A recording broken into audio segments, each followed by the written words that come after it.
Thank you very much. For black musicians in the South, Memphis was the place to go. The reason was Beale Street. Beale Street was the home of the blues. It was a mecca for great music and musicians. B.B. King was one of those young musicians who made his pilgrimage to Beale Street. Last week he returned to introduce us to the street and some of his friends he remembers.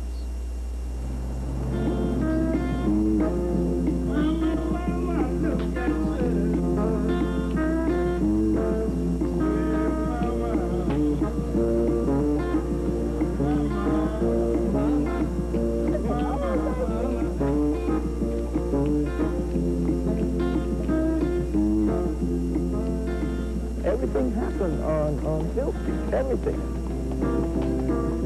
When I walk down the streets, I think of it as being maybe early Saturday afternoon. You start to hear the sound of the music coming from the park. Somebody singing and playing maybe a guitar.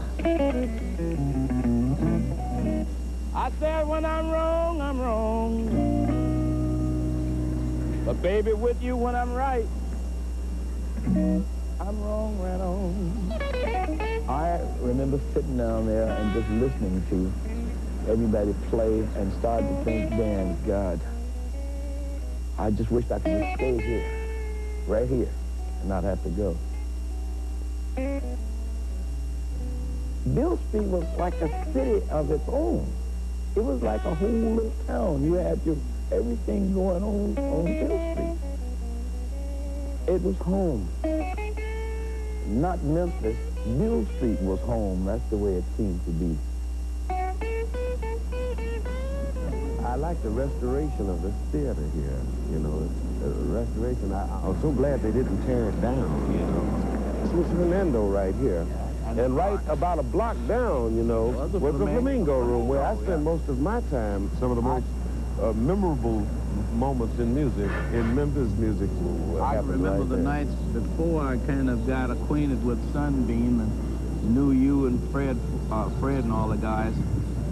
When I didn't have any money, a lot of times you could sit out in the park and hear it, but if you got on this corner right along here, you could hear it. You could always hear the good music coming out from everything.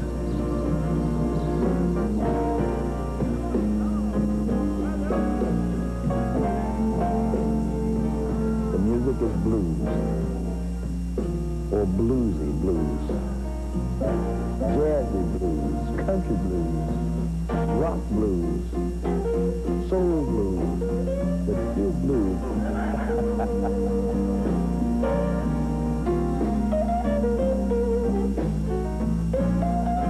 The best of music, the best of musicians, they all came.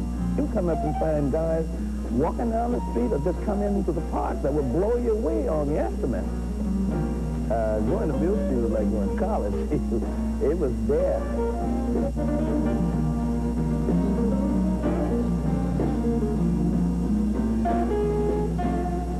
Joining us this morning is a man who's part of Memphis music and Beale Street's history. He is Rufus Thomas. And you were just saying you gave B.B. King his start and Bobby Blue Bland his start? Yes, when B.B. came up from Indianola, Mississippi, and came to, I was handling the amateur night on Beale Street at the Palace Theater, of which they completely destroyed and it's no more. And you put him on? I put him on constantly, he and Bobby Bland. Did you know he was special then?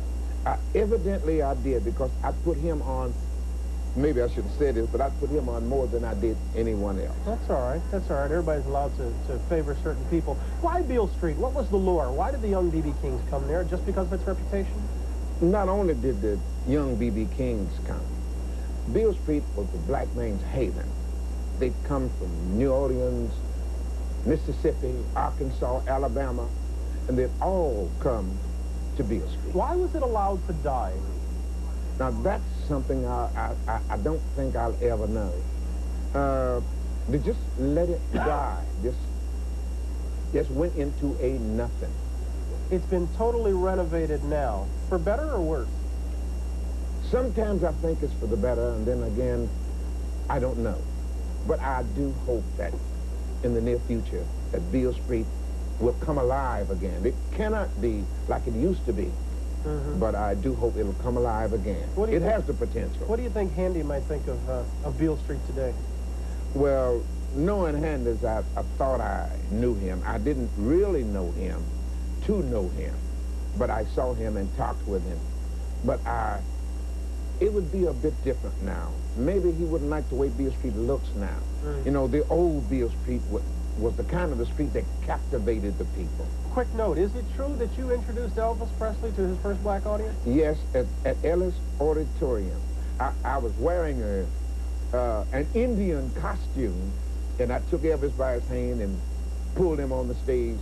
And black people at that time, according to our PD at the radio station, WDIA, said that black people didn't like Elvis's music.